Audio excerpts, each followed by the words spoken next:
It's the Friendly Fire Show, episode 159 for the end of August 29. No, not 2019. It's 2020, the hell year. And we are recording this before any Gamescom stuff, so that's next time. I'm one of your hosts, Steve from Stevivor. I'm Ben from Stevivor, the other host of this show. And It's a special shame. guest, no one. We had another special guest. We were gonna be at Gamescom potentially. So we're gonna be at E3, and then that plan got changed. And then we thought maybe we'll go to Gamescom. And that didn't even get anywhere actually. But yeah. Did you even think that? Did you think we were going anywhere for the rest of this year? No, well, I guess you're like Mr. Adelaide. I get to go outside. Ooh. We briefly talked about it like a long time ago when we thought we might, before COVID, we thought, because friend of the show, Tana, was going to come with us, but that was a long time ago. There is nothing. There is only COVID. Yep. Our Victoria's stuff's getting better, but we're still, there's no end to lockdown. And if there's no vaccine, I don't really want to go outside the house. So there you go. Well, we don't have time to talk about how cooked Victoria is because you have been playing a lot of games in the last, it's been about 2.5 weeks. We're a bit behind, but yeah, you've been busy boy. Kill me. Just absolutely kill me. Let's start, because you've put it on the sheet first, with the Surface Book 3, which, because there's a whole bunch of games coming out, I'm like, nah, you know what? I'm going to get 2 Surface Books, and I'm going to benchmark those alongside my old Surface Book 2, just for kicks. And because it was so long ago, 2 weeks or so, I forget everything. But the TLDR is that the Surface Book 3 is obviously, like 2, maybe 3 years beyond the Surface Book 2. So it obviously has a lot better specs in terms of GPU, CPU, RAM. It has double the RAM of the top end Surface Book 2. So as you'd expect, it plays games better, which is nice because there's been a lot to play. I benchmarked it against games that had benchmarks though. So the likes of the Tomb Raider series, there's a benchmark in Forza Horizon 4. There's a benchmark in Gears Tactics. And there isn't a benchmark in Destiny 2, but I play that a bunch, so I was kind of just eyeballing and getting an average of frame rates and the like. And I guess the bottom line is that with any Surface Book, you're not going to get the pinnacle of gaming, but it's not really meant as a gaming laptop. It's meant to do a lot of stuff. And my Surface Book 2 was amazing. I took it to many E3, and it was starting to show its age only because we were getting like 4K capture, and it was starting to fall over with that type of thing. But the Book 3 can do 4K just fine. It can't play games in 4K really. Screen size is the biggest issue, but it does 1080 gaming quite well, and even the Surface Book 2 does that to some extent. And I guess that's a good segue to you, because Ben, you are now in possession of the Surface Book 2 that I used to have. Have you given it a shot yet? I have. Not been a lot. It hasn't been a lot of time, but yes, I'm a PC gamer now, Steve. I've got me a Surface Book 2 as opposed to just a Mac. So while it is not going to play everything by any means, it will, just on like low settings maybe, or medium, not on ultra. So I tried a couple things. So your Halo, your Forza Horizon 4, they all work pretty well. Flight Simulator gives you your PC is not powerful enough warning. Oh, potato. It does work though. You just have to play on low at like 900p and it works. So it's playable. The only thing is, and I suppose we'll just move into Flight Simulator, is so like the training missions, for example, they're like land on runway 21. You can't see that 21 on low end 900p because it hasn't loaded in yet. And when you do land on the runway, you can tell long gray blur is the runway. When you land in, the rest of the runway hasn't loaded in yet, so it's loading in with you as you land. Now, so the game is playable, but I don't think this is the experience you and everyone raving about it has had. Well, no. Though it's one of those ones where you can't just it's spectacular. Make no mistake about it. Especially for me, like the whole thing I wrote, it wasn't even a review. It was just basically like, I miss my hometown. I can't go to Canada. Here's my love letter to Canada. But I got to fly over not only Saskatoon, which Ben, you have been there, and you might not know it as intimately as I do, but like you can fly over downtown Saskatoon, the city of 250,000 people, so like a blip on the radar, and it looks like Saskatoon, and you can turn on snow, and you can turn on rain, and you can make it summertime, and you can do all this cool stuff. And it was just very, very pleasant. And then I flew over my sister's hometown, or not hometown, her current town, or not even, because she's moved, but where she used to live. It's a place called Turtleford, literally a town of 500 people. And I could see where her house was, and I could see where the bar was, and where like the school is, and the hockey rink, and that's everything that's in that town. And then I haven't seen her new place. She moved into a town like 10 minutes down the road, but I right now could jump in a plane and fly 10 minutes not down the road, but you know what I mean. And I sent her a picture. I'm like, this is your new town, right? She's like, yeah. I'm like, well, which house is yours? She's like, oh, it's that one. Like, she could point out her house, and I could point out my house in Saskatoon, and I can point out my house in Melbourne. I could see the giant monolithic tower that was an accidental typo for some reason in Faulkner. Like, it's really nice. And I think it's a technological achievement in that it's streaming all this like not real-time map data, but streaming map data and real-time air traffic and real-time weather in this way that, especially right now with COVID, like opens up the world to you, where you wouldn't have anything resembling that. So I think it gets a big boost because of the situation that we're in, but it's also like actually very cool. And I'm sorry that you are seeing like the NES version of it, basically. Yeah. Well, hopefully it comes to Series X relatively soon. I'm thinking it might be that maybe November next year, but hopefully it could be earlier, because there are heaps of having to tinker down on low end and trying to move, like maybe I could move clouds to medium. I can actually, that worked, made the difference. But there's so many options to tweak that they've already done all this prep work for optimizing it for so many different types of PC that okay, so with a console, you're expecting it just to work. There should be no, I need to set anything myself. It should already be optimized. So there is some work there, but they've already done so much that hopefully it can't take that long. I can't see how this could run on an Xbox One though. I think that's their problem. No, I don't think so either. And like control wise, I think, because I know Gears Tactics is coming out on Xbox Series X, and it's an RTS game that would greatly benefit people playing with a mouse and keyboard. And I'm pretty sure that you can just plug in a mouse and keyboard and have it work. So yeah, you can. And with Flight Sim, you basically need a controller and a mouse and a keyboard. I found it's easier to fly with the controller, but there's so many things to do if you want to put down your like landing gear or do flaps or do like you need kind of the three things in front of you. And as long as you can plug in the mouse and keyboard into an Xbox Series X and have the controller and play, I can't imagine it would be that difficult, and I can't imagine they won't put that out soon, especially since the thing that we'll get into with the news, where we need like a Microsoft killer app in place of something that's not coming out. I don't know why I'm being so like sketchy about it, but we'll get there later. Well, considering how popular it's been and how much of not a console system seller, but the talk of PC component system seller, they're estimating billions of dollars are going to be spent on PC components to play this game. It wouldn't surprise me if when they launched it, they sold an Xbox wireless keyboard and mouse that just said, hey, these connect to your Series X. It's really easy. Just to promote, this is how you should play. Because I agree with you. I think you need both. You at least you can maybe get away without the mouse, but you need the keyboard and the controller.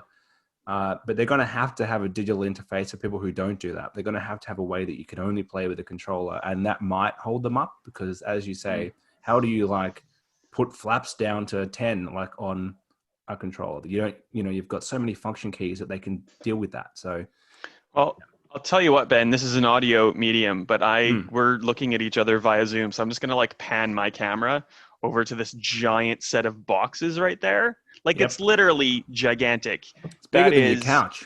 A Thrustmaster. Yeah, it's as tall as the couch is high. A box with a Thrustmaster rudder, a yoke and thingy, and a throttle. And I looked all these things up, and Microsoft sent like about $1,500 worth of flight equipment that I used one time and went, I get this, but like this is too much for me. I'm not doing this. And it takes up so much. I don't know what to do with it. Like, I don't think I can sell it. I think that's a bit dodge, but like, I can't give it away. I don't think. I don't know. And I'm not going to send it to you because you have a No. potato computer, so that's not Yeah. going to work out. Yeah, So I I just don't need have it. like I'm such half a my good office pilot. taken up by boxes right now. The same thing happened to me with Project Cars 1, I think, or maybe 2. I got this like $1,000 racing wheel, which in my tiny apartment on a high street, I could not even fit in there basically. So I did give it away in the end because I needed the space. But I can't even give it away right now because I can't Yeah, actually it's like see COVID someone to times. give it anyway. Yeah.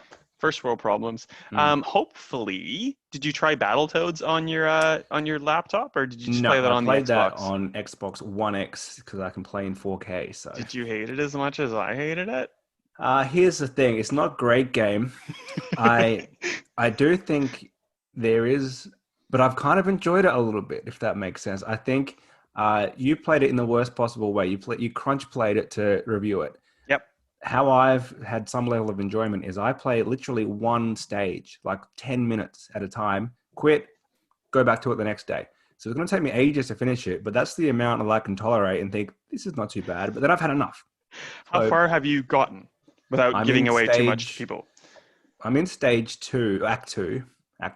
Okay. Are you into Wait, like the hang on. weird bit where it starts to get like weird and just like random mini games, or just like the entire Uh, experience at that yeah, point? I'm starting to ramp up with a lot of mini games. Well, that happens. Hmm. I played it single player, but I played it in co-op with Matt for the first couple levels, and quite literally playing the speeder bike level with two people is impossible because you start out with different toads, and it seems to just kind of be random. Like Hmm. unless you like load in and say I want to be the sunglasses one, which they call him, and I think that's hilarious. Like some like the humor's hilarious, but like I want to be the sunglasses one, or I want to be the big tanky brown colored one, which is fine. But then if someone dies when you're playing two people, that person then gets to take on the third unused toad. And then there's a countdown timer. Like if you manage to survive long enough, you get the third toad back. And then whoever dies becomes that toad. So if you're playing two people in this very tight corridor bike level and you're trying to keep track of who you are, but like that changes, Yeah. it becomes a nightmare. And also just like the amount of stuff on the screen and you zipping around, like it's hard to keep track of who you are. And then if you if the three of your lives are exhausted and you respawn but you don't like restart the level and get to go through like the toad chooser, it spawns you in as different toads, so you're already confused about which one you actually are on the screen, and then someone hits a wall and then like it becomes such a chaotic mess, you don't want to keep playing. So it's easier to play in single player. I think it's a little bit more manageable and more digestible in single player. If you try playing with a second person in some of those games, it's just a ugh. It's tough. Yeah, I think it looks really good, but we're seeing why there wasn't a Battletoads game for so long. Or Like why this one wasn't really like marketed. no one really knew what to do with it. And I think we're seeing you mentioned the mini games. It's kind of a system where they just had said, here's 10 different gameplay ideas, let's mash them all together, Mhm. and there's your 3 hour game. So I think there's some enjoyment there. I do think you were right in that if this was a game you had to go out and buy, no way would anyone do that. But it's one of those quirky, it's in Game Pass, so you've got nothing to lose. Maybe you'll enjoy some of it. I know a lot of people really did like it. Now, I didn't quite get that, but some people who, there's obviously an audience there who is into this. I think probably they played it on super hard. They're those Dark Souls types who love the punishment. Yep. I'm playing on easy because I just want to get through this game as quick as possible. Uh, but yeah, so if I don't finish it, I don't really mind. And that's a classic Game Pass game. Yeah. Well, I I'll played just on play a bit. normal and you have infinite lives on that level. You certainly do on easy. I don't know if you do Mm, on super hard, but like there's some sections I think later on where like I have no hope in hell of ever finishing unless I just die until it's like, do you want to be invulnerable for this section? I'm like, oh hell yes I do. Get through it. And then the good part about that is that you're not invulnerable for the rest of the level even. You're just invulnerable for the section that it deems that section. And then you go back to like having to play again. But there are some bits like it's the vertical like whole bits where you got to like time this jump so you like weave through holes or else you hit a spike and like get a hit point taken off. Like it's not a chance in hell that I would ever do that. mm. So there's some good things about it. Like I think the humor is quite good. I think the animation style is amazing. I think they've given all these toads unique characteristics where if like this was a cartoon, I would watch it, and the weirdness of the narrative would lend itself to a cartoon, but it's a video game. So I'm just like, well, that why is this happening? Why is this going on? This makes no sense. Why is that put in there?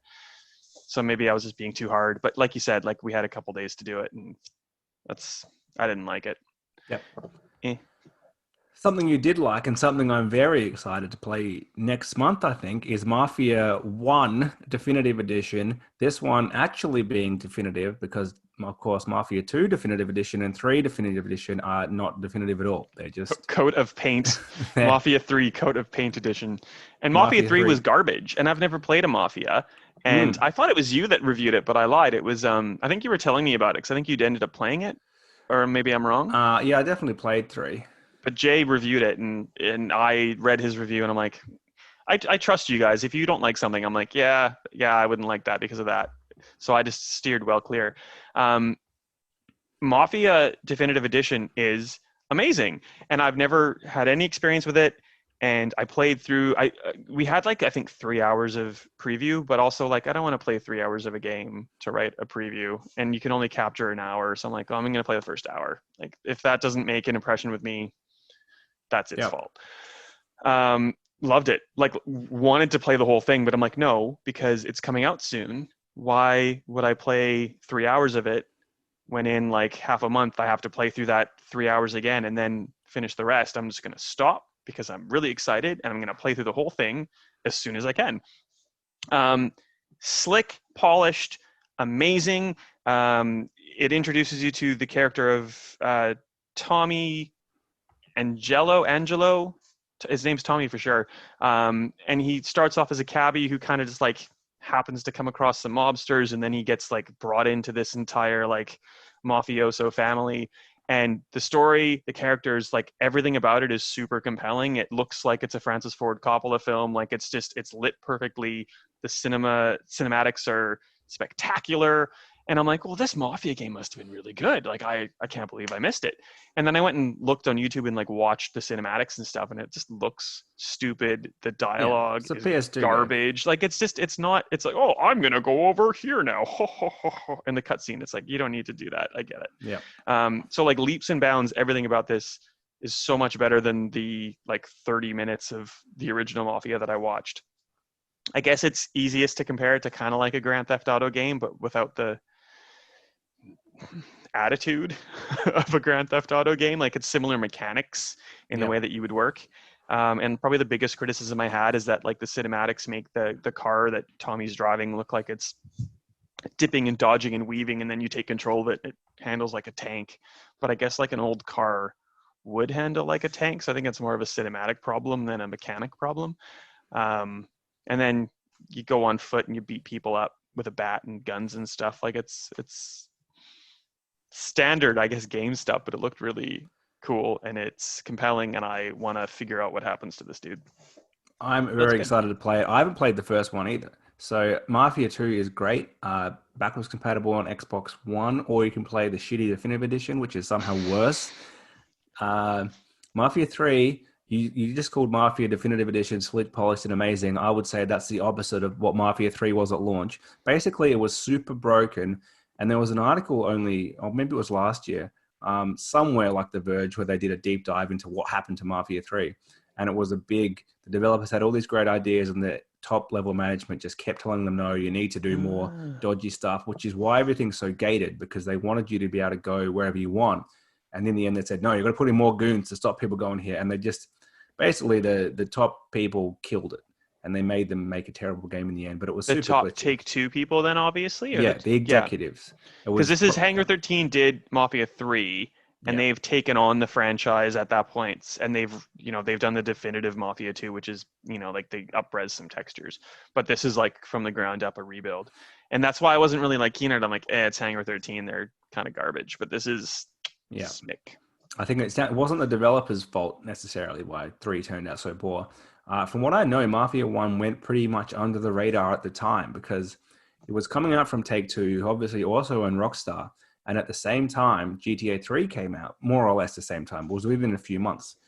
So it just killed it, really. So it was always that kind of, oh yeah, there's this cool Mafia game in the background from the same publisher with a different label because it had 2K on it instead of Rockstar, but Yep. same thing. And it never got that traction, really. So I'm glad that they're giving that. No, we had a good one. We made a bad one, but we had a good one, and they're going back to it. So this is like an EA with Battlefield, whatever it was, and Titanfall, where Titanfall was amazing, but it kind of got like pushed under the Yeah, rug I because of think the big so. new hot things there. But yeah, it's a good time for it. There's not a lot coming out this year, so it's got this little slot in September now where I'm definitely going to play it. It's top of my list actually, of games I know coming out in the next 2 months. So Oh, it's super good. We put up the first 45 minutes, so you can give it a look to see how it looks. You can check out the characters. I just hit the mafioso, the Don Salieri family, and there's like the arrogant dude. There's like the Don who's like he's doing kind of pulling his best. The voice actor's pulling his best. God, what's his name? Like the Godfather actor. Oh my Godfather, God. You know that guy yeah, pulling his best that guy impression. Marlon Brando. Thank you.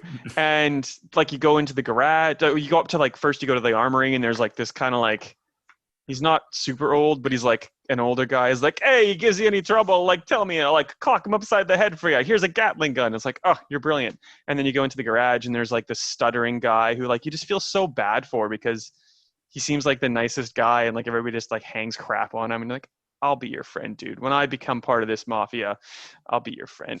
I got your back. Like there's like actually compelling characters, and you meet them for like 2 minutes at a time, if that. Yeah, And the whole story, it's really good.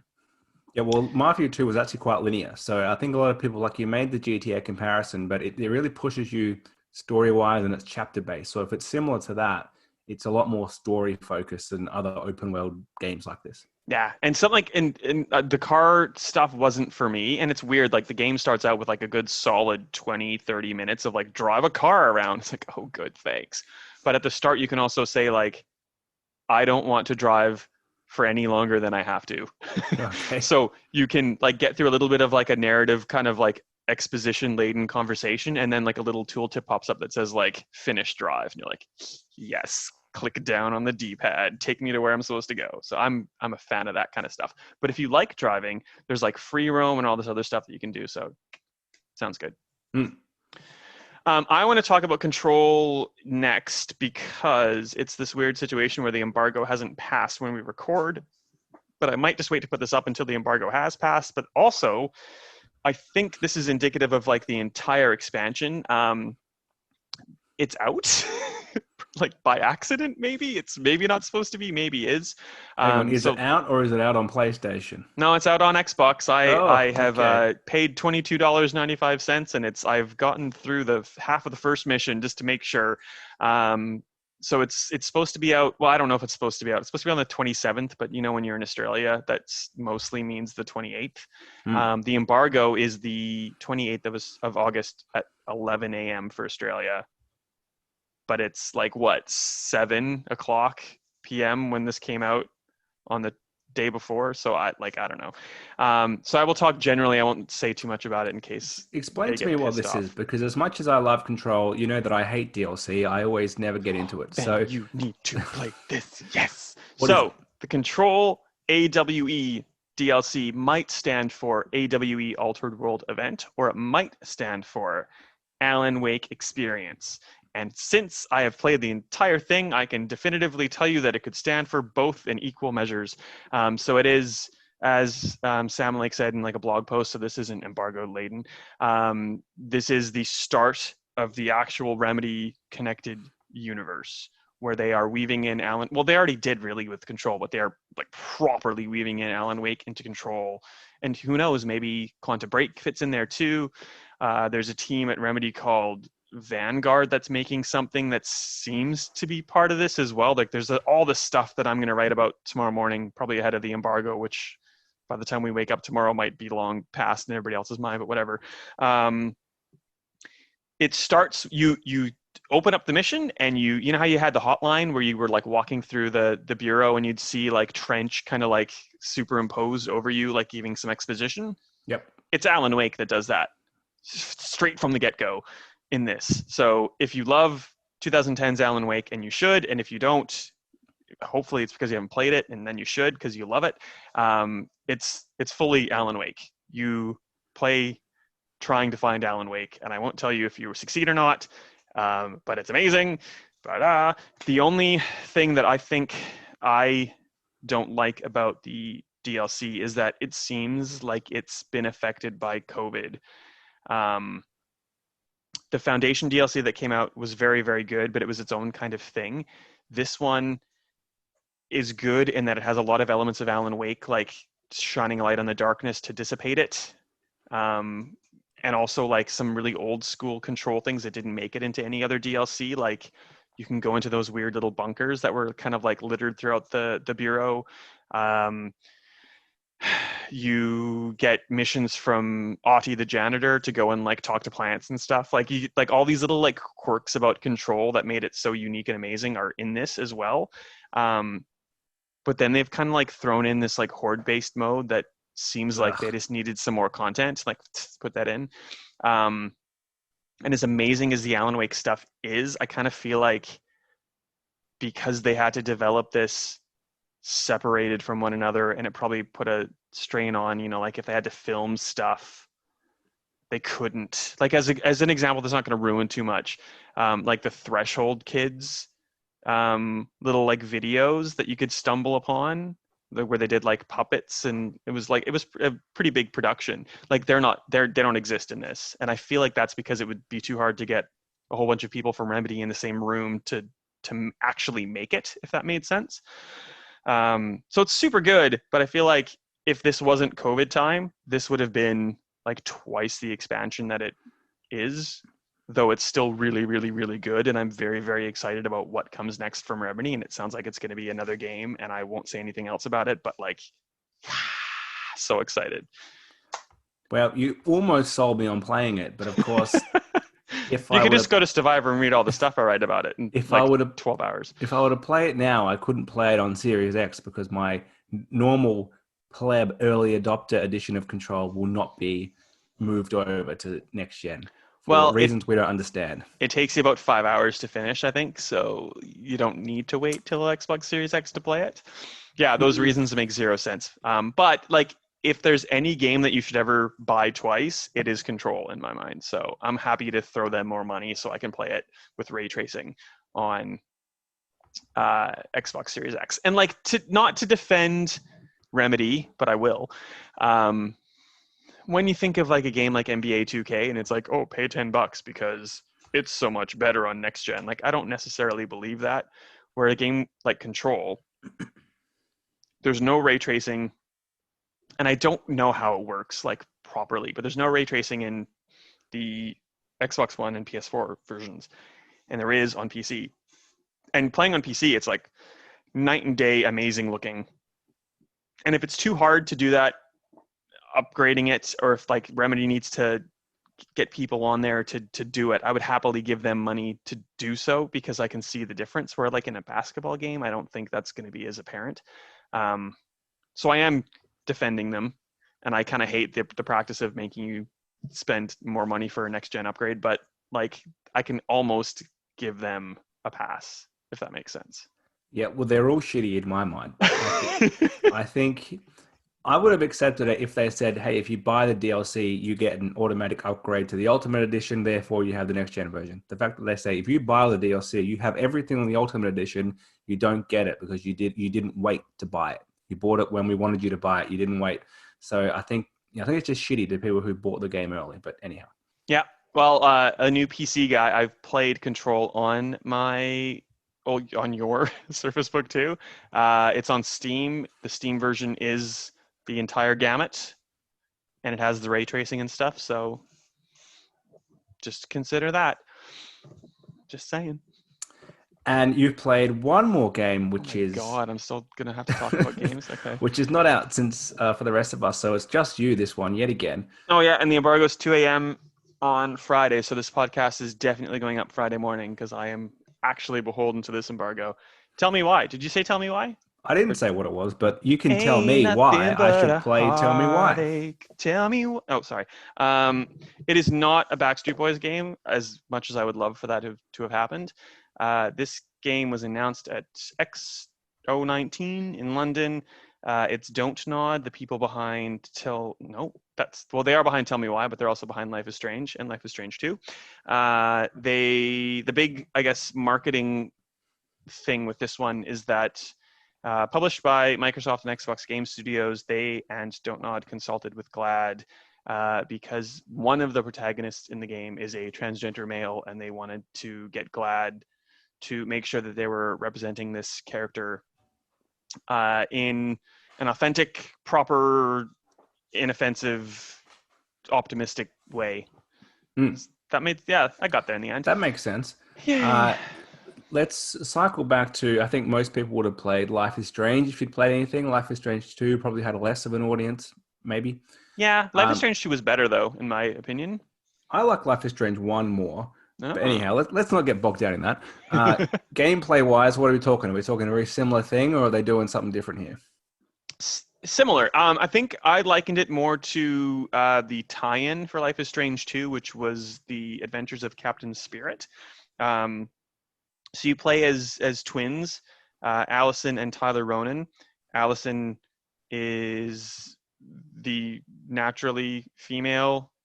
I don't know if that's even the right thing to say. I'm going to leave it in, and if I'm ignorant, I'm very sorry. Tyler is the transgender male of the twins, and Allison is just Allison. They're both themselves, and that is absolutely fine.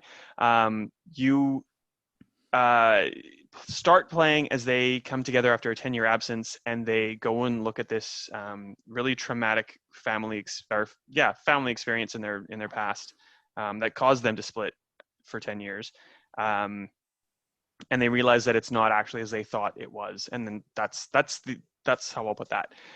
So like in Life is Strange, either 1 or 2, you're walking around, you're observing things, you are kind of like solving some puzzles by picking up a thing and making it work with this, or talking with people to get them to do something that lets you do something else with someone else, that type of thing. So the gameplay is very similar, but it's less, I guess, it's not really relying on any timing or any Twitch-based reactions. It's just kind of like letting you take in the world and think about what you want to do and how you want to react. And there's not like timers that are ticking down being like, decide. You can, like mull something over for as long as you want, which is very, very cool.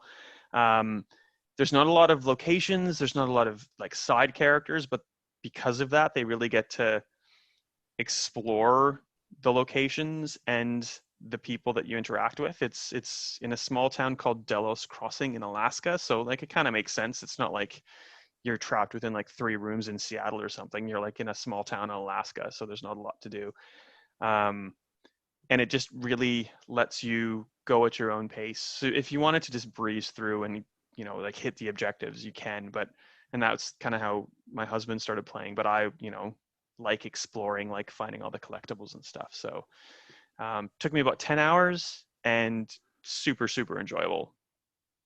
I kind of like started answering my own question before I answered your own question and shut up. But so the other thing these games are known for is being episodic. And in the case, especially of Life is Strange 2, the gap between the episodes is way too long. I kind of forgot what I was doing. I actually really like the episodic style because it's a good chunk to play.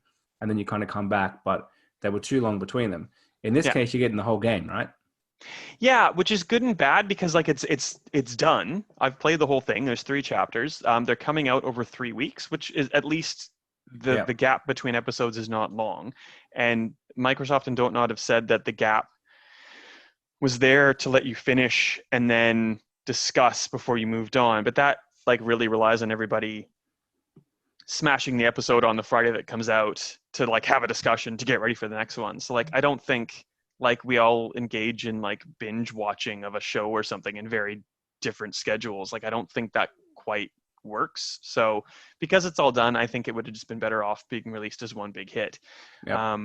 But like it's not bad. Like it has those arcs of like an episodic thing. So it suspense rises, climax, and then there's like this giant cliffhanger for the next one.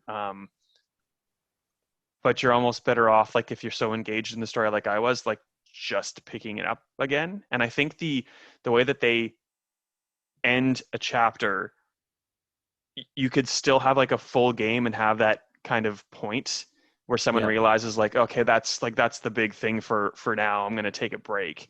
And I played these 3 chapters like over 3 days. And I think if this was one game, I still probably would have taken the breaks where they were, just because it's so much and you need to kind of just like have a decompress. But like I think people who especially who play games, like we all play games, like I think you know when to do that yourself. You don't need someone to kind of like tell you to do it, if that makes Yeah. sense.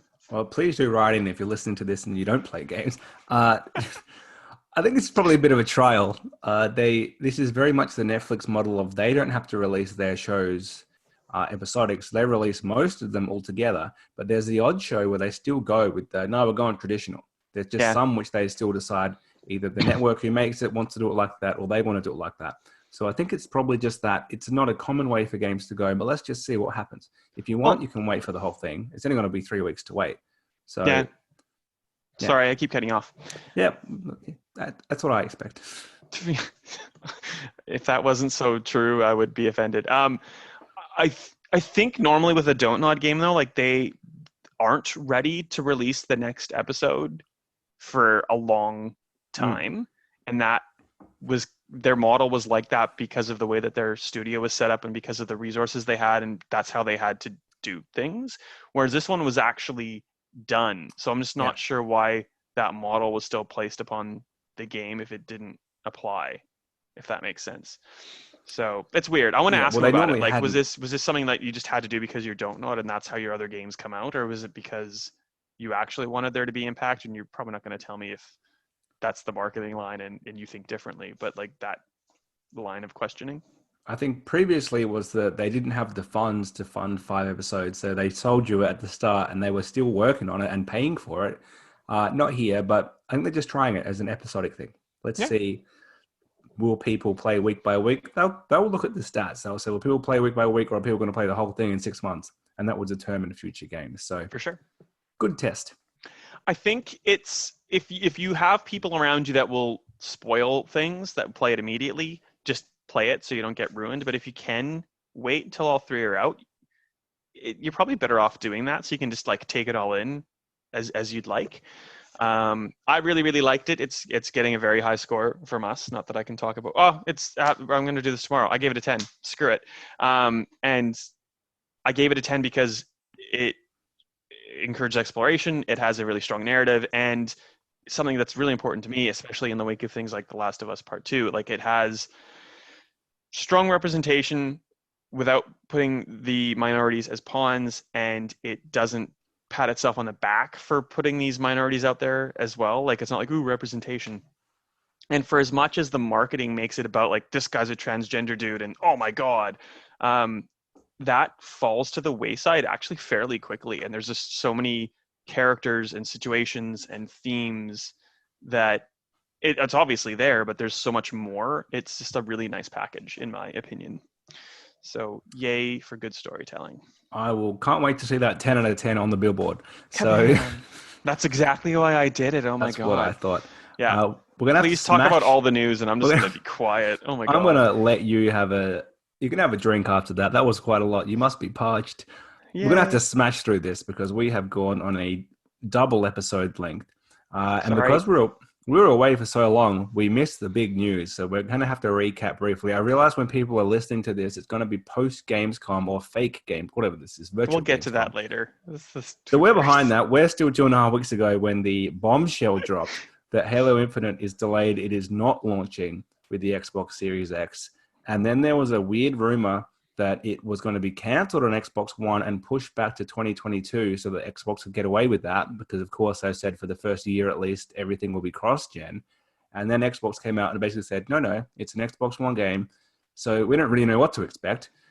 And then they brought back Joseph Staten, who was the writer of like the first 4 Halo games, to be like, he will fix it. Well, if you need to get a writer to fix, he's not there as a writer, but he's there as a producer. But if you need to get like the guy who wrote the first 4 Halo games to fix your Halo game when it's supposed to come out in 2021, you're in trouble in my mind. But anyway, sorry. Yeah, well, the feedback wasn't strong, and it seems like internally at Xbox, I don't know how they missed it. They must have, if it was just it doesn't look that good, that's one thing. But it sounds like the whole thing is like not right, or it's not ready at least. So I feel The, bad for 343 yeah. because they put like Halo 4 out and it was really good, but it had shitty multiplayer. And then Halo 5 had amazing multiplayer, but it was just like weird, not Halo, where it was like co-op and like you got downed, you didn't die, and like that's not Halo. And then they stuffed up the Master Chief Collection because it was like unplayable at launch. And now like Infinite's screwed up. And someone pointed out, I can't remember who. I think it was on like an IGN podcast because I like run now, Ben, because I'm in a lockdown and I have an hour to go outside. Like someone pointed out, and rightfully so, that 343 has had Halo nearly as long as Bungie had Halo, and Ooh. Bungie did amazing, and 343 is basically just like tanking it, Yeah, and it's because I kind of think it's scary. we just got through Halo 3 Legendary a couple of weeks back and still a great game. I just played Reach for the first time and I liked it so much I played it again on 360 on Xbox One, of course, for It's the so achievements. good. And I'd forgotten how much better Bungie is. So 343 haven't made a good game yet, to be perfectly honest. I liked 4, not the multiplayer. I liked the campaign. It was, yeah, it was not bad, but it wasn't that AAA top level that we expect from something like this. It was like someone else coming in and making an Uncharted, which is okay, but it's not an Uncharted, you know. Yeah. So that's where they're at. The But bigger then you problem, have the coalition. Sorry, you have the coalition who comes in and just like takes over Gears, and it's fine, and it's better probably than some of the Gears have been. Like I really yeah, like 4, and 5 was amazing. So anyway, don't know. The bigger problem for Xbox is they've lost their big game. And to be perfectly honest, the PS5 doesn't really have a system seller either. It's got a spin-off Spider-Man, which is probably better than anything exclusive Xbox has, but it's not a reason to buy a console. And that's it. So they need some more stuff too. But Xbox had put so much faith. They were saying for ages this is going to be a launch title for our new platform, and for it not to be there, they just, and especially because there's no Forza there, which is normally there. Hey, look how pretty it is. Look how powerful our console is. They don't have that. So there's a big gap, bigger than they've ever had before. And it's a problem, which they're kind of saying, oh, but you can play 1,000 old games. And yes, and they're going to play great. They're going to play well. They're going to play much better than on your Xbox One. That's, I think, a genuine reason to buy a Series X at launch, but it's not why people will. They need that new game to play on it. So, well, and if Microsoft is like their whole marketing campaign has been like, if you don't want to upgrade right now, don't worry, because Halo's coming out and you can play it on your old one, your new one, or this one that we haven't mentioned yet, but is totally a thing. It's called the Xbox Series S, but shh, don't worry about it. We haven't talked about it phone. yet. Yeah, well, we could sound like fools because maybe at Gamescom they're going to say, here's a Series S and here's some game which is slotting in that gap. Well, this is before that, so it's fine. But like, Yeah. if they're saying, don't worry about upgrading because you can play on your Xbox, but there's not a game that you can play on your new one or your old one, why would you get a new one? Like, I get the appeal of getting an Xbox Series X straight out of the gate is somewhat less now. But like to the same point, do I want to buy a $500-$600 PS5 to play a 5-hour Spider-Man game? Like, Anyhow, we'll see what happens. Something that was actually announced finally, Batman without Batman, because in Gotham Knights, he's dead. That's fine. So you're happy he gets with that? too much of the spotlight anyway. It's a twist for, I think, casual Batman fans. So you are heavily invested into the lore. You know everything that's going on there. I think the average Batman player is probably less aware of the other characters. So you're playing as Nightwing, Robin, Batgirl, and Red Hood. Yeah. It's got them all. That was a test. You nailed it. I mean, we only saw a brief trailer. We got they really focused on the first 2 minutes of the 4-minute trailer was Batman's dead. Did we tell you? Batman's dead. Look, he's dead. Here he is, recorded those videos that you record when you think you're going to die, and then you send it to people after you're dead. Exactly. So for a dead man, he's in the trailer an awful lot. But yeah, it looks pretty cool. Did you watch the gameplay video? I watched a little bit of it. So key points. You can play as any 4. You can switch at any time, which is cool. There's drop in, drop out 2-player co-op, which I think is ace. And things that people don't like is if you go to like an area and look at like a thug standing on the streets of Gotham, he'll have like a little 10 over his head, which lets you know that he's level 10 and You're level 10 too, probably, so you should beat him up. And there's that kind of leveling thing, which is good or seen that bad before. depending on you. Yeah. I'm keen for it. I think it's great. I think they needed to call it Batman Gotham Knights, even though Batman's theoretically not in it. And they We'll see about that. teased the Court of Owls, which I don't know if you know a lot about, but the Court of Owls storyline is freaking awesome. And it has huge implications for one of the 4 main characters that are in Gotham Knights. And I really hope they do something with it, because like the storyline revolves around one of them. In like a crazy way, which is really cool. And if they're going to call it Gotham Knights and have the Court of Owls, like, it needs to happen. It is not a continuation of the Batman Arkham series, and I'm fine with that. I think they kind of milked that one to its point. And by the end of like Arkham Knight, there were so many weird like enemy types that you had to like think of like, oh, like which 3-button combination do I need to mash to get this one, where I could just hit the normal thug. Like, I'm fine with that being done. Should we talk about Suicide Squad? Sure. It is a continuation of the Batman Arkham series. It's a Rocksteady game, and you play as the Suicide Squad. We saw a CG trailer. It comes out in 2022, and I have no idea what to expect from gameplay, because the CG trailer showed you nothing resembling it. I think it is bold. So Gotham Knights was 2021. Suicide Squad was 22. I think it's quite bold to be saying in these COVID times that he's even putting a year on something. But this game's been in development theoretically, unless they like canned something else and greenlit this, for like 7 years at Rocksteady. Yeah, that's a problem. That's never strong. Not that they've had a long time to refine it. No, it's definitely a problem. Well, whenever something comes out after 9 years, you're getting a Duke Nukem 3D, like just something garbage, or Duke Nukem Forever. That's what I'm thinking of. Anyway, we'll see. These are ages away, these games. We know nothing, so we can move on. That's it. We can move on to a game which is out this year, which we've known about for ages because it was announced by Doritos. Call of Duty Black Ops Cold War, which is how many buzzwords can we fit in our title? Oh my God. By the time you write that, you have no room for like the rest of your title for SEO. It's criminal, Ben. It's criminal. So Treyarch is back. They have been working on Black Ops, I've just realized, for 12 years, because the first World at War was not a Black Ops game officially, but it was that era, and it led into Black Ops 1, so technically it's part of it, and they've just never left, so they're just sticking with it. Hey, there's zombies in this one, so if you can do something, you just keep doing it. Well, we know a couple of things. We know that Warzone from Modern Warfare, it's staying, so they're not rebooting their Battle Royale this year, which it makes a lot of sense because now it's free to play. Having a new one every year would be stupid. So they're just incorporating Black Ops stuff in that, which is smart. We also kind of know about the next-gen upgrade, but it's so confusing that I couldn't tell you how it works. All I know is that they've said, you know what, we're not doing a nice developer. We're going the full 2K route and just screwing everyone. It's really complicated. Basically, I have the pricing that I haven't updated the story. You need to pay more to get a copy, which gives you both generations, is the gist. It's $10 Australian. Yeah. Just like the 2K thing. It's $99.95 for the standard edition, which is just on current gen. Mm-hmm. $110 for the digital next gen edition, which will give you a copy on both current and next gen, and then there's like a digital ultimate, which is like $150 Australian. But if you read the FAQ, it says some nonsense where if you buy the physical disc, you can get an upgrade easily on PS5, which makes no sense. Like to the digital version, you just have to pay or something. And then the Xbox Series X, you can't just get that upgrade. It said like, we'll be in touch with more information. So they haven't figured that out.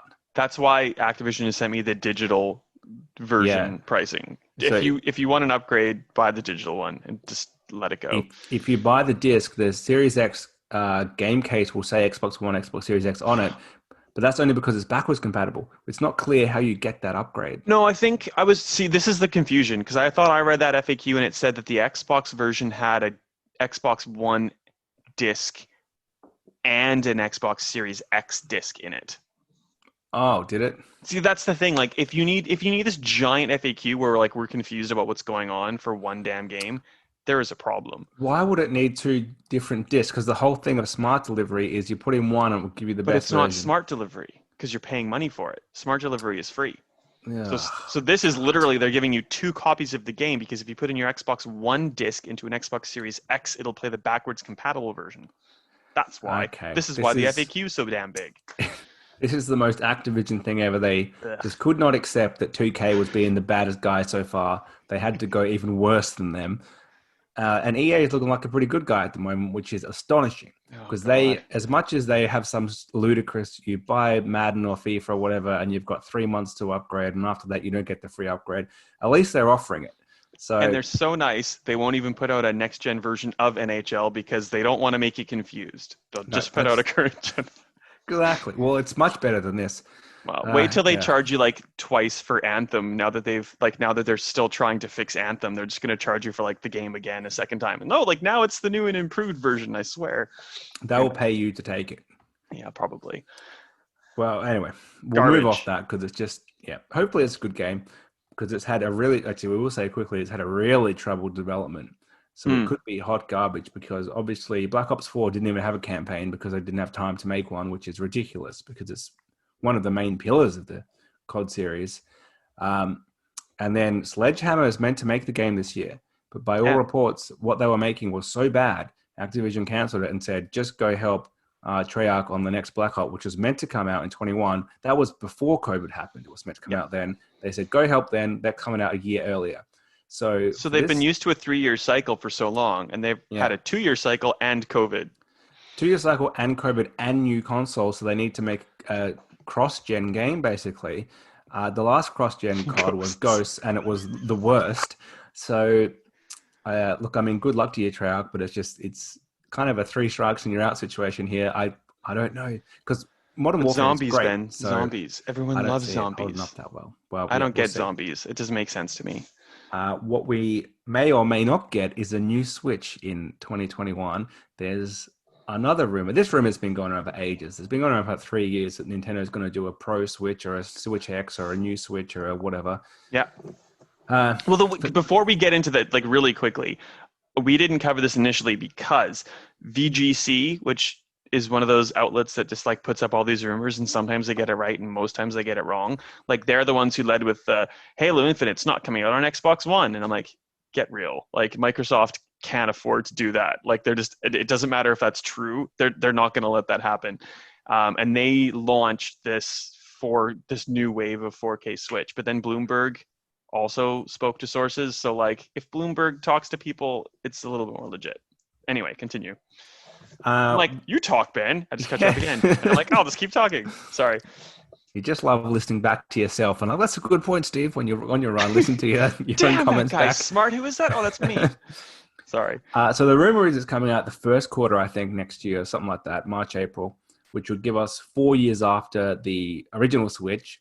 For reference, the PS4 Pro came out, when did that come out? 2016. So 3 years after the PS3, and the Xbox One X came out 4 years after the Xbox One. So they're in that same ballpark it's time for a refresh. Nintendo has always refreshed their handhelds. So they'd never really used them that well besides the Game Boy Color. But we got like the new 3DS, which had like 2 games on it and didn't really do much else. You got like the GBA SP, so just a new model of that, the DSi, all that stuff. So it's very common. It's not unexpected. The question is, will it be considerably more powerful, which is not something they've done. The rumor is 4K. When people read that, they're thinking native 4K. It's an Xbox One X. Absolutely no chance. The Tegra chip in the Switch cannot do that. It would blow up and burn you if it was trying to do that. What I think it will be is the Xbox One S has a 4K logo on the box because it has a 4K Blu-ray player in it, but it will upscale the game for you rather than your TV doing it to 4K. Therefore, they can say, hey, look, it's a 4K machine. I think that's what we're getting. We're getting a 4K output, not native 4K. And if we're talking 4K output and you're keeping the form factor of the Switch, like the dock is going to have the things in it to output in 4K somehow. I feel. Well, I think it will be able to do it. I'm not sure of the restriction of USB-C and moving it across. I think it should be fine. It's just going to be the game is still 900p or 1080p or whatever it is. but then it upscales it rather than your TV upscaling it, so it sends your TV a 4K signal. Yeah. And maybe we occasionally get a 1440p indie game like the PS4 Pro. So possible. The funny thing is, like, Sony and Microsoft are like starting to tout 8K. Yeah. Nintendo's like, oh damn, guys, we got to get on 4K. Like, they're moving up. We got to move up like substantially less, but still move up increment. They've made it so clear they're not in that market. They're not in the race. They only got to HD in 2012, so that's what you can. But I do think they need to move on. They can't. As much as their games still look great at the moment, they look great on a 4K TV just as is from the Switch. But you get stuff like The Witcher 3 is pretty shoddy on Switch, and it's kind of more of a marketing tactic to be like, hey, look, we got it running on Switch, as opposed to a great experience. Yeah. If Nintendo still wants those third-party games, they probably need to offer some level of you can get it running even if poorly, which is not going to happen once the new consoles are out. So they need to do something. And Now's the time. It's one thing for like Microsoft to be like, we're going to put Halo and put it on Xbox One S and Series X and PC, and like the lowest common denominator is something that can run 1440p natively. Whereas like if you're a third-party developer making a game that has to also go on Switch and like a PS5, like the lowest common denominator is 720p. Like that's a hard task, I reckon, to have to hit. A lot of Switch games don't get to 720p. Well, yeah, that was me being nice, but yeah. Even the ones that are like purpose-built for Switch, like Deadly Premonition 2 is just like a garbage like frame rate fire. So you don't envy someone having to develop for a Switch, even though like it's a great little tool, and if it's something like simple and fun and portable, like there is a place for it. But like, yeah. I think this is like when they launched the Game Boy Color, they had exclusive games that only worked on it, but most of the games at the time were pretty much backwards compatible with the original Game Boy, and it all rolled in together, and that was a great use of an upgrade. And since then, it's been kind of like I don't know if you want it, here's a slightly better one, but it's pretty much the same. I think now's their time to be like, this is considerably better. You can play all your old Switch games, but a majority of new games will still run on the old system, because you're always going to have those more casual players who have bought one in COVID and they want to play Mario. Fine, make that compatible across everything. But if you're going to have some much higher level, taxing game, that will only work on Switch Pro. I think that's fine. Yeah. Xbox are not doing that. PlayStation don't even do that with the PS4 Pro. But I think Nintendo can get away with that if they need to. Yeah, and like I think that the combination of the Switch and what it can do is unique, and it's very Nintendo. So, I agree. The only thing we haven't mentioned on that is you're buying an Xbox Series X, you're buying a PS5 Pro, and next March you've got to buy a new Switch. It is a pricey time. Yeah. Well, yeah. Pick accordingly. There's arguments to be made for not buying most of these consoles at launch. So work within your budget. Last piece of news? The last piece is if you're in the US, you can pre-order your PS5 pre-order. What a good segue. That's what. So we don't have a release date. We do not have a price, but Sony would like you to pre-order the fact that you would like to pre-order. Oh. Sony America would like you to do that. Sony Australia says in no uncertain terms, we don't have that. Don't do it. So that's cool. No, and I think it's going to be hard to get a PS5 at launch, but it's going to be much easier here than in the US. If you go down to EB Games or JB Hi-Fi and you put down a pre-order at any point before it launches, you will get one. I think in the US it's going to be much harder to get one, and that's why they're doing this. So, but I honestly hope that by the time this podcast goes out, Ben, we have a price for both these consoles. Like, I really hope. Like, it's going to have to happen soon. Someone has to go. Having said that, talking about things we saw randomly on the internet, someone reminded me that the Switch price and release date was announced 50 days before it came out. So we're still not there for these consoles. But yeah, I think that was like $450. These are going to be more like $850. And it's just before Christmas. They need to tell people what to expect. Like, if you legitimately want both, I would go and pre-order a PS5, and I would go to Telstra and register interest for the Xbox Series X All Access thing where you're paying monthly. And then you're like sort of offsetting your cost. Unless you have enough money to buy both regardless of price, and just like whatever, drop some cash, make it rain, whatever. But or wait, and it's like I don't know. This is such a weird time with COVID, like on top of everything else. Like I don't know what to expect or tell people anymore. We'll have to wait until tomorrow. I think a lot of people will give it a miss. I personally think, and maybe I'll write something about this at some point, it's an exciting time to get a new console. As much as these are the flattest console launches ever, there's Mm, something to be said about the fact that society is so grim at the moment. You normally have a holiday or you have something, a concert or a sport event or something that you're going to go to on the horizon. There's nothing for ever. There is nothing on the horizon for anyone that you can legitimately look forward to. This is the thing on my calendar. It is, hey, look, a new console. That's, I'm finally going to use my 4K TV well. As much as the Xbox One X does pretty well, it's not 4K in a lot of games. It's not 60 frames in a lot of games. So to play the games I already own stronger on that TV, that's and with exciting to me. control, like with ray tracing, Exactly. Well, obviously, I can't play Control because I need to buy it again.